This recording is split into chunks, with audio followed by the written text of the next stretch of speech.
El alcalde de Lima, Jorge Muñoz, va a anunciar medidas sobre la ampliación del metropolitano hasta Caraballo. Hemos visto en los últimos días todo el caos que se ha generado en la estación Naranjal.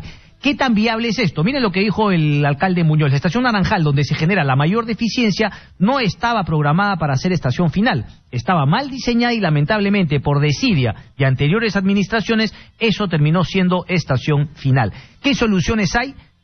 ¿Qué es lo que se viene? Estamos con Fabricio Orozco, expresidente de Protransporte, experto también en estos temas. Fabricio, un placer tenerte nuevamente por acá. ¿Cómo estás? Hola, Cristian, ¿cómo estás? Bueno, yo no he sido expresidente, he sido exgerente general, ¿no? Exgerente, ¿no? Sí. Tranquilo, nunca tanto. No para tanto. Pero hay presidente también de Transporte. Sí, hay un presidente del directorio, que es el presidente ejecutivo de la institución, y él es el titular de pliego, vamos a decirlo en esos términos. Ok. ¿Qué pasó con la estación Naranjal? ¿Es cierto que no era el plan inicial por desidia? ¿Qué fue lo que ocurrió? ¿Cómo hemos llegado? En el año 2005-2006 se hacen los estudios a cargo de Macrocónsul, Hamilton, Bus Allen. Era un consorcio de expertos en transporte para hacer el trazado final y el modelo de negocio de esta concesión. Y se establece que el corredor podía ser desde Matelini, desde acá a Chorrillos, hasta, vamos a decir, hasta Entrado Caraballo, ¿no? Hasta Chimpuogio. Ok. ¿Ya? Pero se redefine en el estudio y se establece que la ruta sea desde Naranjal hasta Matelini. Ok. ¿No? Se hacen los estudios de demanda, se establece que ahí estaba concentrada la demanda, los cálculos de demanda llevaban... ¿Qué año estamos hablando, perdón? Estamos hablando 2005-2006. Ok. ¿Ya?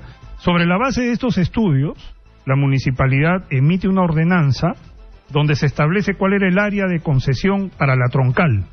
Y el área, según la ordenanza, el área de concesión para la troncal va desde Matelini hasta Naranjal.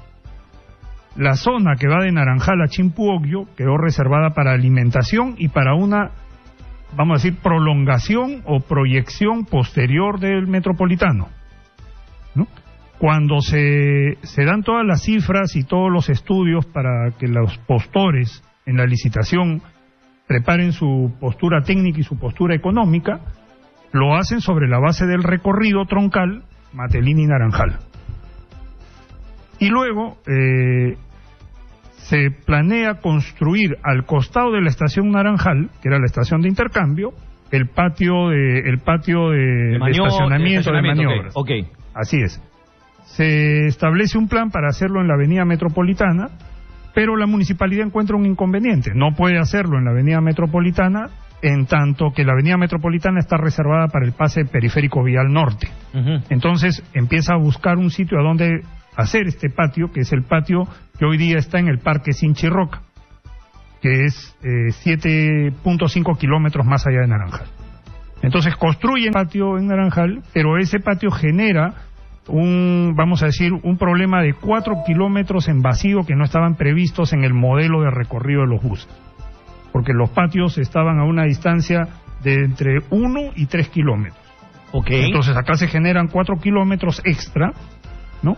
Y lo que hace la municipalidad, una vez que ya se firman los contratos de concesión y todo, genera la necesidad, vamos a decirlo así, de ver cómo subsanar esos 7 kilómetros. Y hay hasta un planteamiento de hacer un corredor ligero que vaya hasta Sinchirroca. Pero la estación Naranjal fue una estación que sí estuvo planificada. Eso de que no estuvo planificada es no sé de dónde ha sacado esa versión el alcalde Muñoz, pero yo le recomendaría que lea los estudios de Macrocónsul, Hamilton y Bus Allen, que son los estudios en los que se basa toda la estructuración de la licitación y de la concesión que se le otorgó a los operadores. Pero finalmente, ¿cómo se soluciona? ¿Hay un problema real en esta zona? Hay un problema real, pero solucionar con, vamos a decir, un tendido de red troncal de 12 o 15 kilómetros significa incrementar flota. O sea, la flota que hoy día opera en la troncal y en las alimentadoras del norte, ¿no? Es una flota prevista para los kilómetros que hay entre Matelini y Naranjal.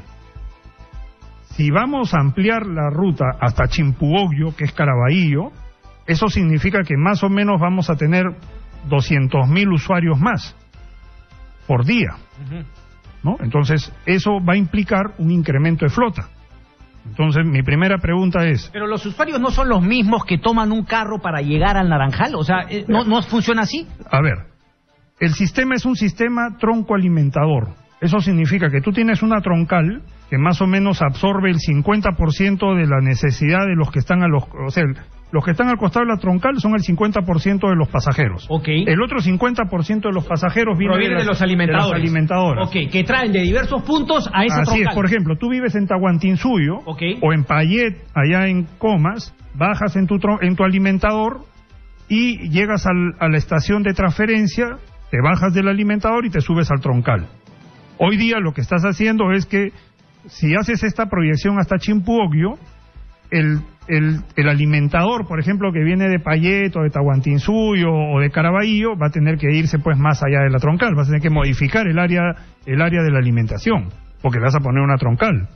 O sea, no tiene sentido tener un tronco alimentador para estaciones intermedias, ¿no? Entonces ahí hay un tema técnico que, bueno, habrá que ver cómo se desarrolla y cómo se soluciona, pero lo que sí es importante es que vas a generar un incremento de demanda, porque hoy día el pasajero que prefiere tomar una ruta alterna por Panamericana Norte, saliendo, vamos a decir, de Caraballo, teniendo ya una troncal, o en la medida que tenga la troncal, va a preferir irse a la troncal que es más rápida. Claro. Entonces, se hicieron estudios para hacer lo que se llama una ampliación de la Y del metropolitano hacia el norte.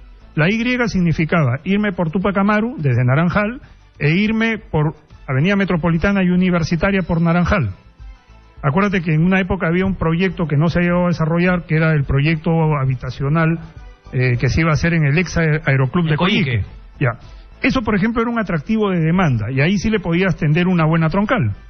Pero hacer esa Y, por ejemplo, de acuerdo al estudio de demanda que se hizo en el 2010, significaba pasar de 650.000 pasajeros diarios a más o menos unos 800.000 pasajeros diarios.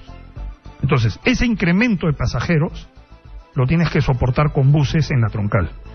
¿Qué significa? Que cada concesionario va a tener que poner un adicional de flota en la troncal y va a tener que invertir en ese adicional de flota en la troncal, porque ese es el esquema del contrato. O sea, acá la municipalidad no puede sacar plata y poner buses.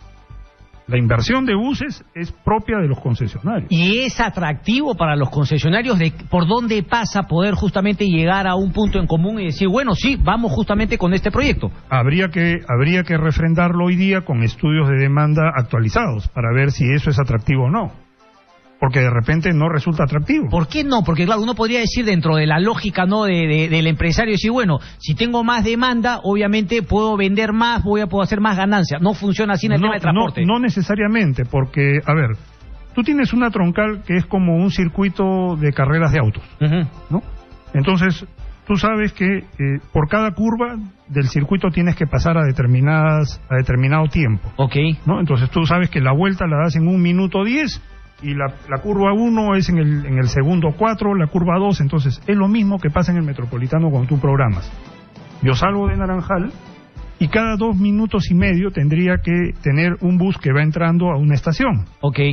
Y ese bus tendría que cargar pasajeros, por decir, la carga de pasajeros debería ser cada minuto y medio, no esperar a que el bus se llene. Correcto. Es lo que está pasando hoy día. Hoy día esperan a que el bus se llene y despachan al bus. Esperan a que el bus se llene y despachan al bus. ¿Y eso por qué está ocurriendo? Porque eso es un defecto de programación. Pero eso sí es de los concesionarios. No, ese es un problema de ProTransporte. Porque el que maneja la programación y el que maneja el centro de control y gestión del sistema es ProTransporte. ¿Y por qué lo está haciendo de esa manera? ¿Cuál es la lógica? Hay algún error en la programación, hay algún error técnico, una concepción técnica. ¿Pero eso se soluciona con una asesoría técnica, un nuevo software, algo así? No necesariamente con un software, se soluciona con criterio, más que con un software. Común. Así es. O sea, yo soy abogado, pero te estoy hablando como si fuera ingeniero, porque este tema lo hemos visto a profundidad. Entonces, ¿hay un tema de programación? Sí. No puede ser que un bus llegue a la estación Naranjal. Pero estamos haciendo lo mismo que le criticamos siempre a las combis, que se frenan y dicen, no, hasta que no se llene no avanzamos, y si estoy vacío, voy despacito, y si estoy lleno, pongo en riesgo de todos mis pasajeros porque voy, o sea... Claro, es que tú llenas el bus en Naranjal y cuando tienes que parar en la uni ya no tienes espacio para la gente. Una locura. Entonces hay problemas técnicos. Correcto. Pero vuelvo, este es un tema técnico que tiene que ver con inversiones. No se trata de decir, ampliamos 20 kilómetros más y allá llegamos. Tengo que sustentar mi demanda. Hay otro proyecto, por ejemplo, de ampliación del Metropolitano hacia el sur, que va de la mano con la ampliación de la vía expresa.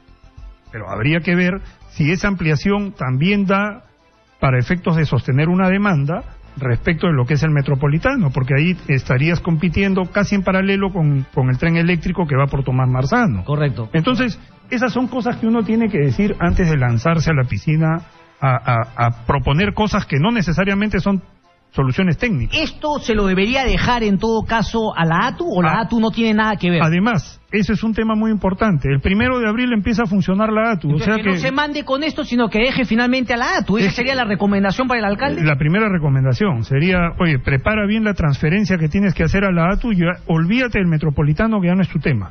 Olvídate de los corredores complementarios, que ya no son tus temas. Olvídate del teleférico, que ya no es tu tema. Dedícate a hacer gestión de desarrollo urbano, lo que quieras, pero ya no transporte, porque a partir del 1 de abril está la ATU. Ya la ATU ya publicó sus instrumentos legales, sus reglamentos y todo. Interesante, ahí puede haber también un tema, digamos, de algún tipo de carga política, ¿no? De querer salir a decir, bueno, yo soluciono los problemas cuando finalmente esto ya va a ser competencia de la ATU. Y claro, estamos suponiendo, bajo la premisa, ¿no?, de buena fe, de que la ATU va a tener una visión mucho más amplia y de que va a buscar solucionar este tipo de cosas. Es que lo que pasa es que la ATU tiene que solucionar el tema de manera integral y vamos a decir así, combinando los diversos modos de transporte.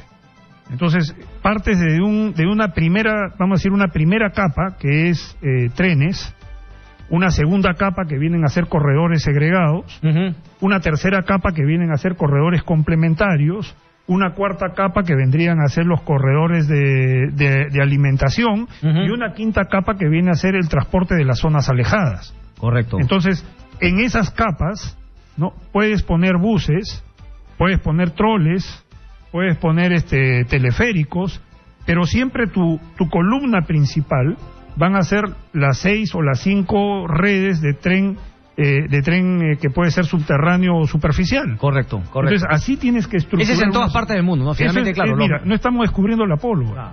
O sea, así de sencillo es este tema. Buen punto, me quedo con ese tema entonces, Fabricio, ¿no? Finalmente vamos piano a piano, porque la ATU ya entra y la ATU va a tener una visión distinta, así que no nos mandemos con cuestiones que finalmente van a estar en la competencia de otros. Vamos a centrarnos en lo que finalmente se tiene que hacer. Te agradezco mucho. No, gracias, Cristian, a ti. Una breve pausa, 10 de la mañana con 31 minutos y regresamos, no se muevan.